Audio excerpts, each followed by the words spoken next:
La TVT au cœur de l'information.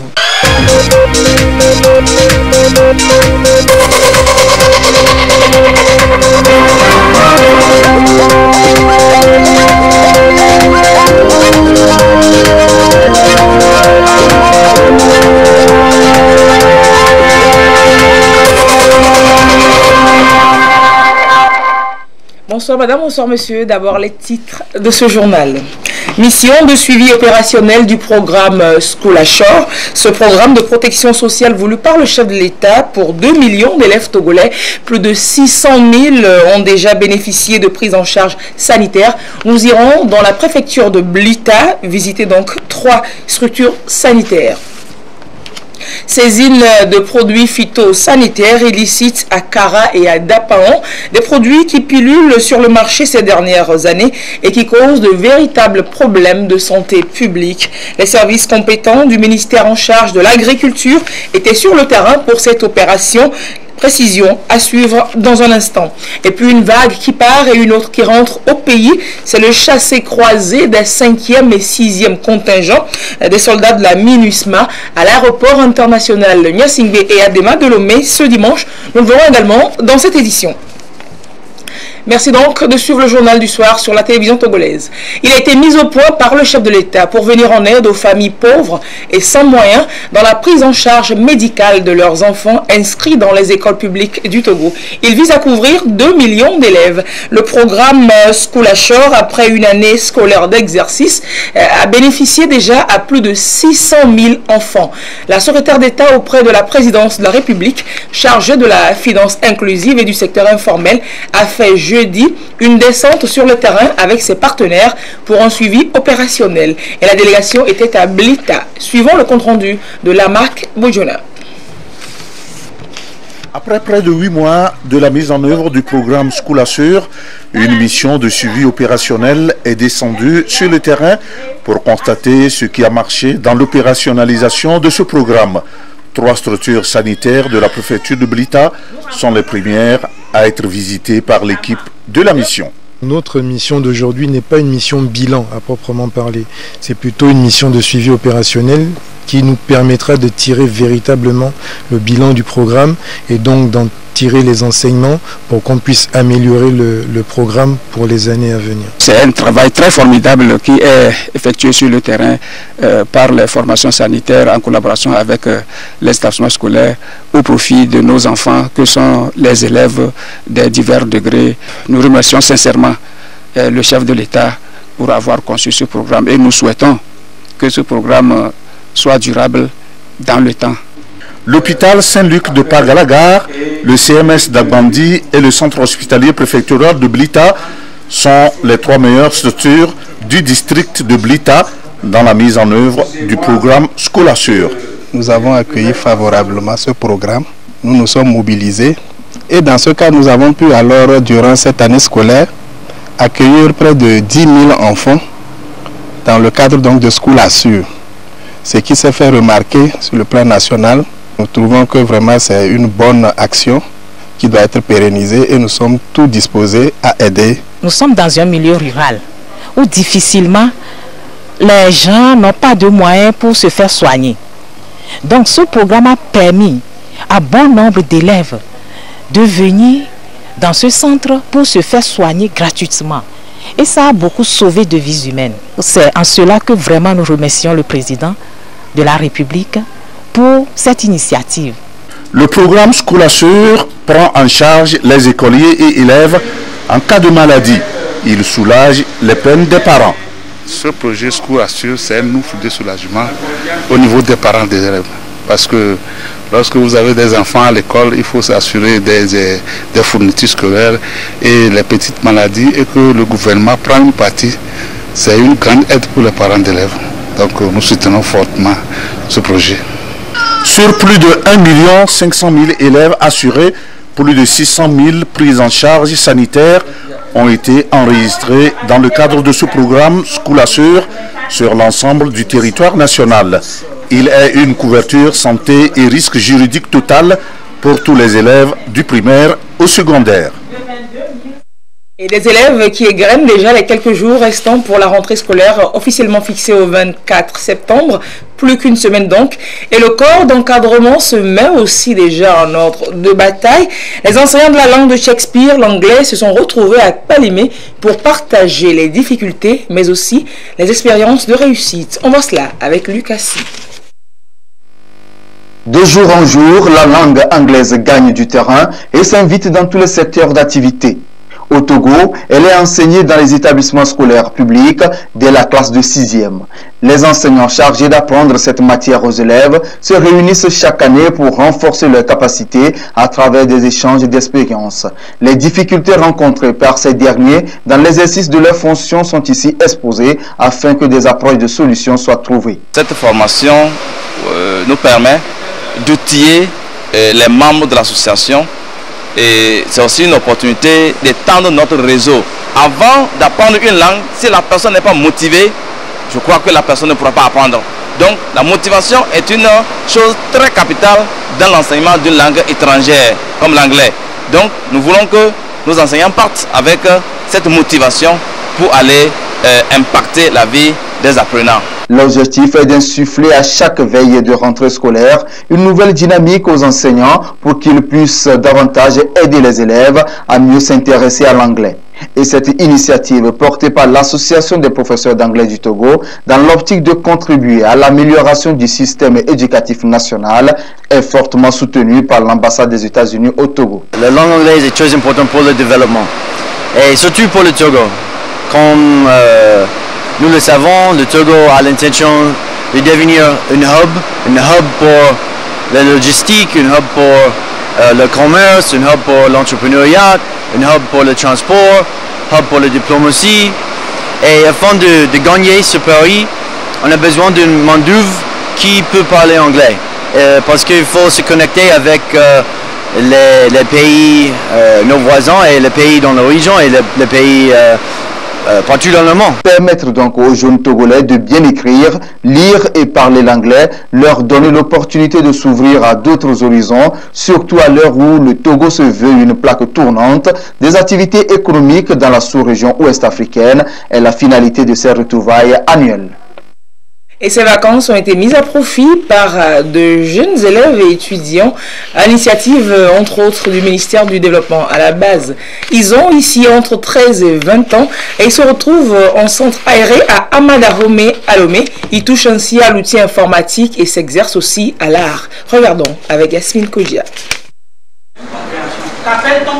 Plus de 600 élèves et étudiants, dont 445 filles venant des quartiers environnants d'Adidogomé, sont ici au centre aéré d'Amadahome pour mettre à profit leurs vacances. Des jeunes vacanciers tout ouïs aux communications sur la prévention des IST, VIH, SIDA, la consommation d'alcool, de la drogue et leurs conséquences. Des tout petits ne sont pas en reste. Ils ont été formés sur l'origami. L'origami, c'est d'abord un art. Donc, comme tout art, cet art, lui, il est spécial, il est spécifique. Et ici, nous utilisons seulement du papier, rien que du papier. Et pour concevoir des objets à base de pliage simple, les origamis sont diversifiés. Donc, pour l'espace aéré, on a décidé d'apprendre à nos jeunes frères à fabriquer des corbeilles, des signes, des pots de fleurs aussi. Avec certains, c'est un peu difficile, mais ils y arrivent. Élisée Koumonji, étudiant en biologie et psychologie animale, s'est inscrit dans un atelier d'art culinaire. Il s'y découvre avec passion. Ici, on nous apprend plein de choses comme le yaourt, la tchoman, le cake aussi, et plein d'autres. Et aussi, je mets aussi ce temps à profit. Au lieu de rester à la maison, ne rien faire. Et aussi avec ça, je peux gagner de l'argent pour aider mes parents, pas à chaque fois aller demander. Monique Diallo, élève en classe de 3e, a choisi, elle, la sérigraphie. Elle veut se remettre à niveau en dessin d'art sur les banderoles et les t-shirts. J'ai choisi la sérigraphie parce que ça me plaît. Et je veux écrire sur les habits. Et que quand moi-même je vais porter ça, mes amis puissent voir ça et ça leur plaise et ils me commandent pour que moi aussi je prenne un peu de sous pour aider mes parents. Des ateliers pratiques sur la préparation de savon liquide, décoration des tapettes et perles, de quoi bien les occuper. Nous sommes là pour former les enfants dans l'atelier de perlage. Au début, nous les avons mis en petits groupes. Donc avec les pères, nous fabriquons beaucoup de modèles. Nous fabriquons les bracelets, les colliers et on peut faire les décorations sur les tapettes aussi avec les perles. Nous pouvons aussi fabriquer les ceintures si possible aussi. Ils arrivent à assimiler un peu ce que nous leur montrons. Outre ces ateliers manuels, d'autres s'adonnent à la maîtrise de l'outil informatique. Une plus-value pour ces périodes de vacances. Des vacances qui se révèlent aussi très utiles à ces élèves à Zola, c'est dans la préfecture des Lacs. Au-delà d'assister leurs parents dans les diverses activités familiales, ils profitent aussi pour faire leur premier pas vers l'outil informatique. 2 semaines de vacances pour apprendre l'informatique au village. Voyons avec Adolphe Paca et Pierre Soussoukmo comment ces élèves du secondaire sont fiers de leur coup. Lycée Zola, dans cette zone lacustre de la préfecture des Lacs. Le monde scolaire est en pleine vacances, mais pas tout le monde. Ce lundi, nous sommes autour de 9 h du matin. Les classes sont ouvertes, nous poussons notre curiosité. D'un côté, les parents en réunion. Ils réfléchissent sur l'avenir de leur communauté et de leurs enfants. Comment préparer la rentrée prochaine? Dans la salle attenante, un jeune du milieu, venu spécialement pour ses vacances, il apporte son soutien à ses cadets dans la maîtrise de l'outil informatique. Les vacances sont vraiment courtes cette fois-ci, mais nous avons jugé très utile de venir dans le village et d'inculquer la notion d'informatique à nos jeunes qui ont manifesté leur volonté, leur apprendre les logiciels comme Word et Excel et l'Internet, leur parler d'Internet et les navigateurs. Les séances se tiennent les jours ouvrés de 8 h à 10 h 30. Avec un effectif d'à peine 10 élèves, tous du secondaire. Bien concentrés devant leurs écrans, les doigts bougent, à pas de tortue, sur les claviers. Preuve qu'ils sont vraiment novices dans ce domaine, mais 2 semaines de vacances utiles, c'est déjà grand pour qu'ils soient initiés. On a commencé maintenant, ça fait 2 semaines. Avant, je ne connaissais pas comment ouvrir un ordinateur, mais durant ce moment d'apprentissage, maintenant je peux ouvrir un ordinateur, je peux travailler avec un ordinateur. On a travaillé en Word, on nous a appris comment saisir, on nous a appris des choses sur le clavier, on nous a appris à faire des tableaux, à faire beaucoup de choses en Word. Et puis on a travaillé aussi en Excel. Comment faire des tableaux, comment faire des plans en Excel.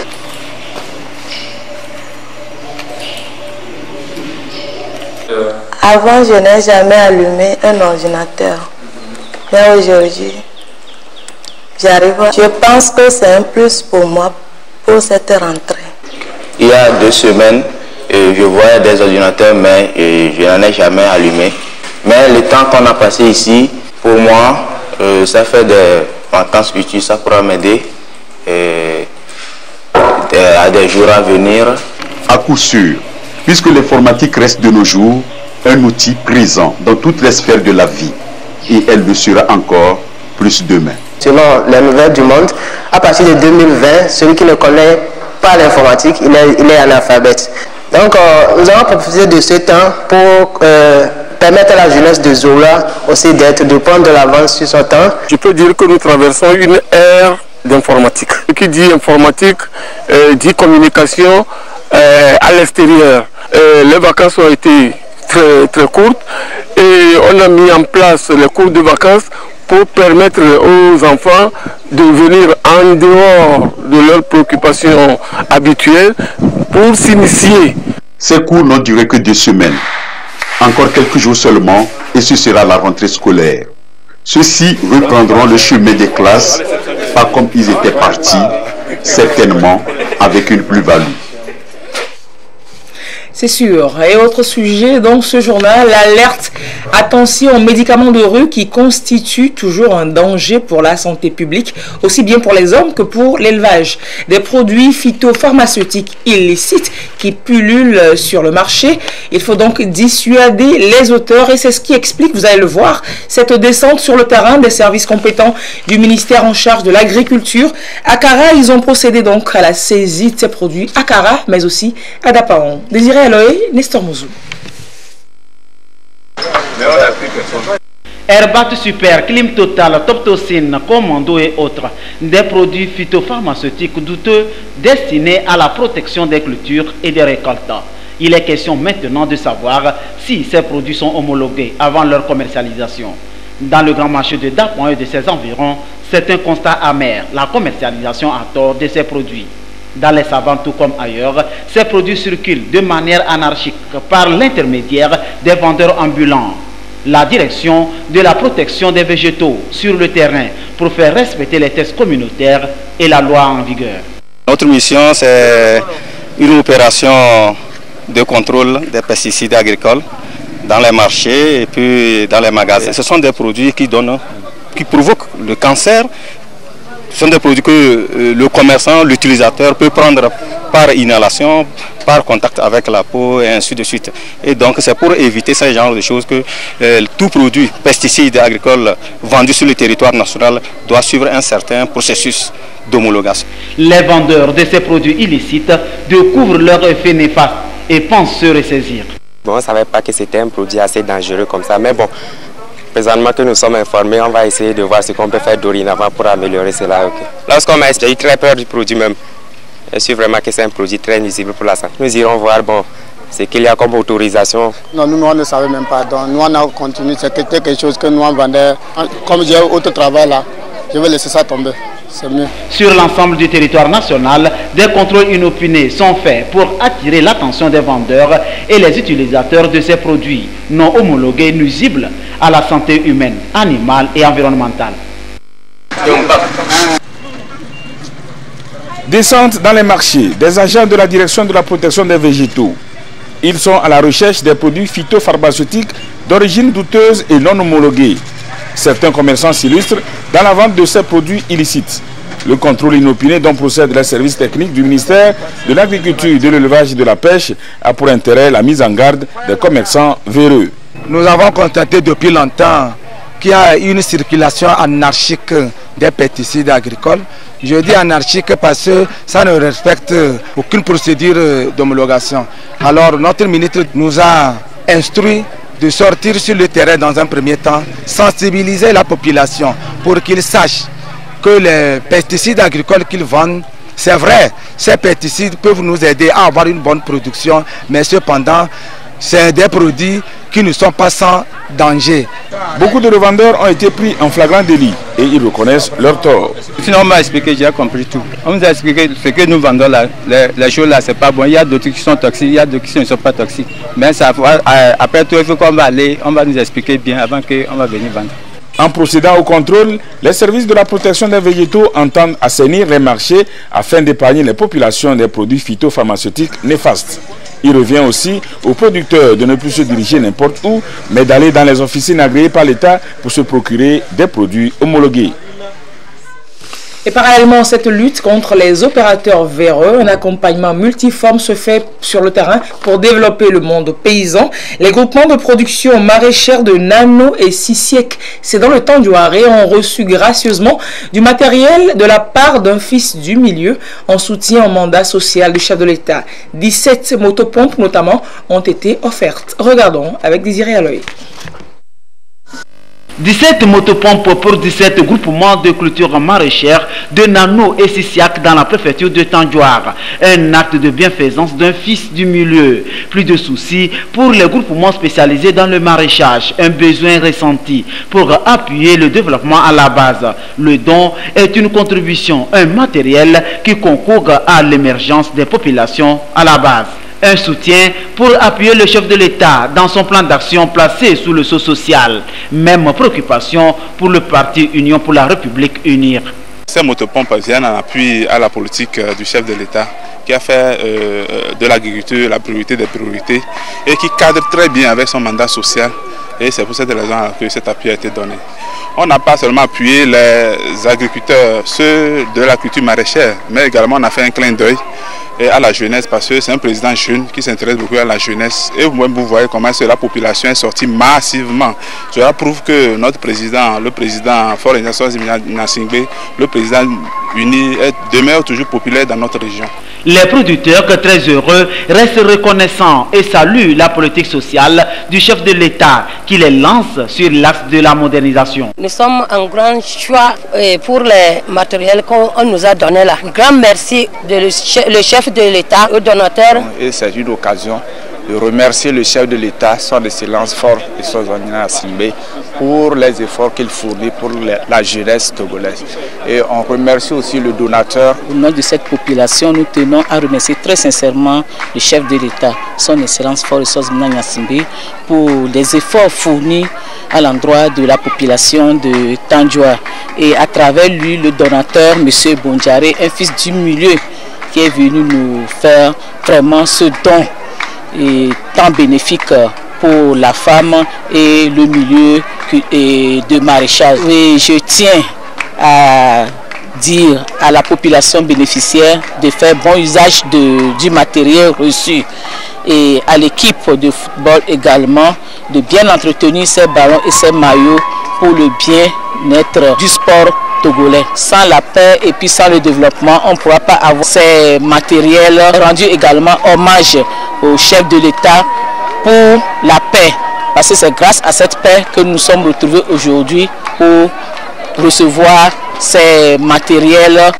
Appuyer la production maraîchère, c'est contribuer à œuvrer à la croissance économique et tendre vers les objectifs du développement durable. Une vision chère au chef de l'État. Le don qui incarne la sympathie du président du parti UNIR est couplé de maillots pour les 8 équipes des 8 cantons que compose la préfecture de Tandjoua, en plus de l'équipe féminine de Bogou. Occasion pour les premiers responsables du parti UNIR Tandjoua d'appeler les populations à la culture de la paix, le vivre ensemble, la citoyenneté, le civisme et toujours se mobiliser pour soutenir le président de la République. La mission du 5e contingent togolais de la mission multidimensionnelle intégrée des Nations Unies pour la stabilisation du Mali, la MINUSMA, la mission de ce 5e contingent togolais a pris fin.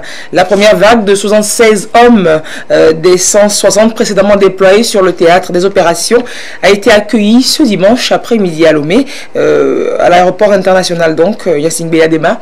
Ils vont être relayés par le 6e contingent, dont également 76 hommes sont partis tôt dans la matinée. On voit cela avec Augustin Kossi.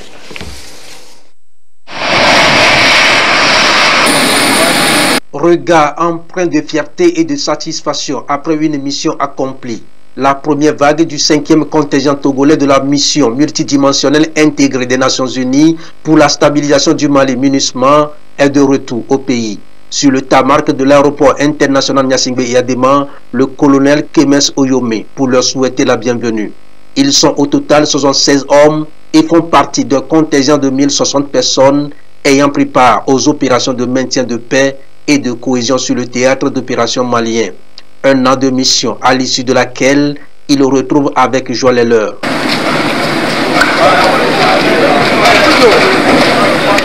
Ils vont être relayés par la première vague du 6e contingent qui déjà, dans la matinée, s'est embarqué à bord du même vol pour le Mali.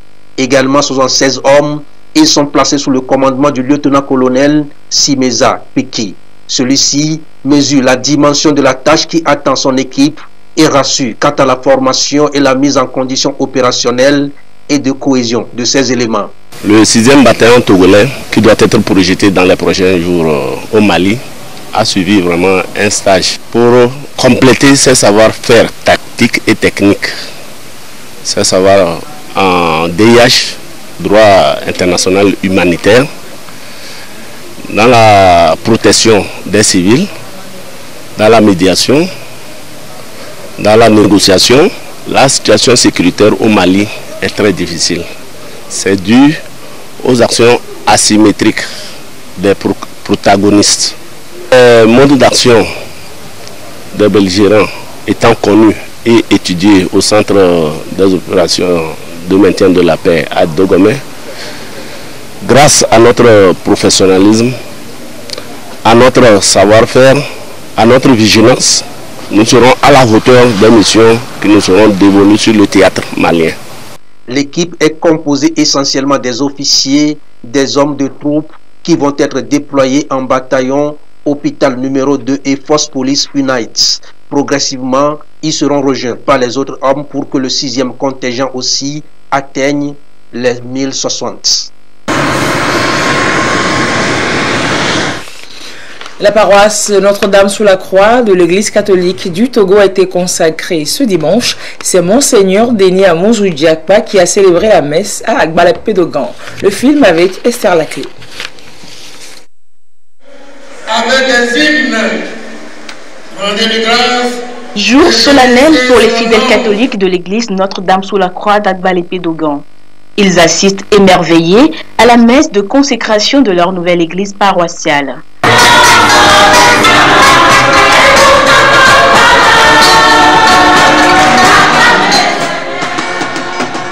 Les reliques sont désormais sous l'autel. Onction, encensement et illumination de l'autel et des murs. Pour pouvoir réaliser une œuvre de cette grandeur, je dis un grand merci au Père Tout-Puissant, à son Fils Jésus et à l'Esprit Saint qui nous a guidés jusqu'à ce jour. Nous avons commencé à préparer cette manifestation il y a 1 an. Nous avons reçu le message de notre évêque qui nous demandait de faire la consécration le 16. Aujourd'hui c'est arrivé, nous rendons grâce à Dieu. C'est la joie, c'est la joie, c'est la joie. C'est une joie, c'est une grande joie pour moi. C'est la première dans ma vie. Moi, je n'ai jamais eu assisté à la consécration d'une église. Je ne sais pas si j'assisterai encore à un événement de cette envergure dans ma vie. Cette dédicace matérialise la sanctification de cette maison pour la prière commune des fidèles chrétiens. Une célébration présidée par Monseigneur Denis Amouzou Diakpa. Dans son homélie, l'archevêque métropolitain de Lomé invite tous les fidèles chrétiens à être des temples vivants du Seigneur Jésus-Christ. Quant aux 10 versets de l'évangile selon Saint Jean, retenus pour cette messe de consécration de notre Église, il nous relate comment Jésus a impitoyablement chassé les marchands de bœufs, de brebis et de colombes du temple et annoncé la destruction du temple et son remplacement par son corps ressuscité, nouveau lieu de la présence de Dieu.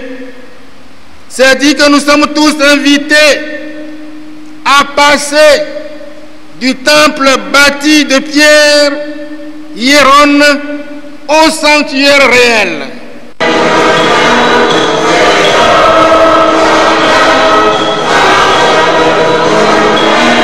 C'est le 30 décembre 1974 que fut célébrée la toute première messe de cette paroisse, autrefois baptisée Notre-Dame libératrice de Monde-Légion.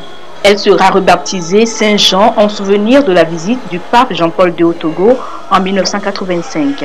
En 1989, elle changea une fois encore de nom et devient Notre-Dame sous la Croix. Le premier coup de pioche de cette église de 1200 places fut donné en septembre 2006. Ce dimanche, parlons toujours religion avec cette convention des femmes de l'église des Assemblées de Dieu du Togo. Elles étaient donc en convention de mercredi à ce dimanche à Anéro. Le mot d'ordre, sortons du milieu de, a guidé l'évangélisation. Les grands moments de l'ouverture de la rencontre avec Chaznam Baga. Sortons du milieu d'eux. C'est l'appel du ministère des femmes de l'Église des Assemblées de Dieu du Togo, d'abord à leurs consoeurs, mais aussi à tous ceux qui partagent la foi chrétienne. Cet appel fait l'objet d'enseignements et de partage au cours de cette convention interrégionale Golfe Ouest et Maritime Est. Une rencontre d'évangélisation focalisée spécialement sur la condition de la femme chrétienne. Nous voulons que ces femmes se rassemblent ici pour prier, demander la puissance du Saint-Esprit sur leur vie, pour sortir de ce monde où il y a tellement de problèmes que personne ne peut faire partie. Seul Dieu, l'omniprésent, l'omnipotent, qui peut enlever ces problèmes. Chaque femme doit vivre comme Jésus. Parce que Jésus, lorsqu'il était sur cette terre, il y a des conseils à suivre. Jésus vivait en amour avec les gens. Jésus vivait en harmonie avec les gens. Mais chaque femme chrétienne doit vivre comme Jésus vivait lorsqu'il était sur cette terre. Abordant le thème de la convention, le prédicateur a indiqué que sortir du milieu du monde n'implique pas un repli communautaire, C'est plutôt une invite à un changement de mentalité et à une adoption de principes de vie conformes à l'enseignement du Christ. Il a exhorté ces femmes piliers de l'Église à ne pas se laisser influencer ni séduire par les doctrines de ce monde. Il les a invitées à fuir le conformisme et à haïr le mal. Il a insisté sur la nécessité pour tout chrétien de se laisser guider par l'Esprit Saint dans tout ce qu'il entreprend. Comment ces femmes peuvent sortir du milieu du monde? Parce que dans le monde, il y a tellement de problèmes, il y a tellement de péchés que les femmes chrétiennes, on ne va pas entendre certains péchés parmi les chrétiennes. Mais malheureusement, aujourd'hui, parmi les chrétiennes, on entend des cris, des mauvais cris, des querelles, des jalousies, de l'envie. Raison qui nous a poussé de leur demander de sortir au milieu du monde. Jésus nous a dit qu'il vient bientôt. Si Jésus dit qu'il vient bientôt, il faut que nous soyons prêts en vivant dans la sainteté pour pouvoir rencontrer notre Seigneur Jésus-Christ. L'autre temps fort de cette cérémonie de lancement de la convention interrégionale est ce moment de louange, d'adoration intense et de prière. La bénédiction de Dieu a été invoquée en abondance sur le Togo, l'ensemble du peuple togolais et tous ceux qui travaillent pour le développement du pays, notamment le chef de l'État et les membres du gouvernement. La convention dure 5 jours et prend fin le dimanche par un culte d'action de grâce. Et les fils et filles, les natifs d'Abobo ont célébré leur fête traditionnelle. Tous unis pour le bien-être du canton, c'était le thème retenu pour cette 47e édition. Carmen Madjé, Akapou.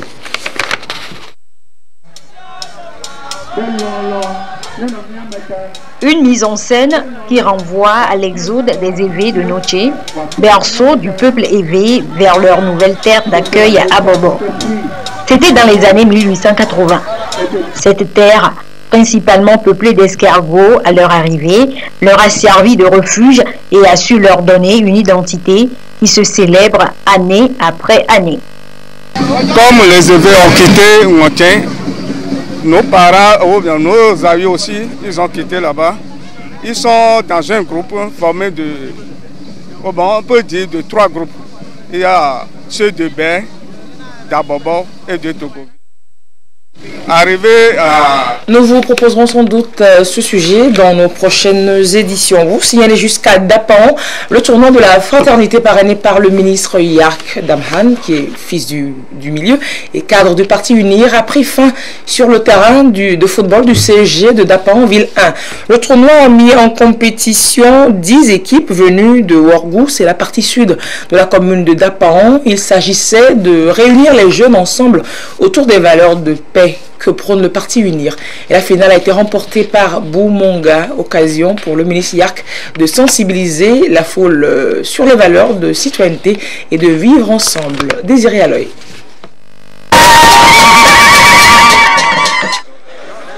Après 2 semaines de compétition, la finale tant attendue du tournoi de la fraternité a mis aux prises Napien Bougou en vert noir et Boumonga en bleu. 2 clubs à l'affiche de la finale après rude compétition entre les 10 équipes issues des 10 quartiers du secteur Worgou de la commune de Dapan pour frotter les jeunes, les mettre ensemble autour des valeurs de cohésion, de paix, de développement prônées par le chef de l'État et le parti Union pour la République Unie. Un jeu maîtrisé par le bleu dès l'entame de la partie, une pression durant 15 minutes stoppée par cette belle action des Verts sans buton. Les 2 équipes se séparent sur ce vierge, 0 but partout. Au retour des citrons, les bleus dominent bout en bout les dernières 45 minutes. L'affluence fatidique des tirs au but confirme leur suprématie. 4 tirs réussis contre 0.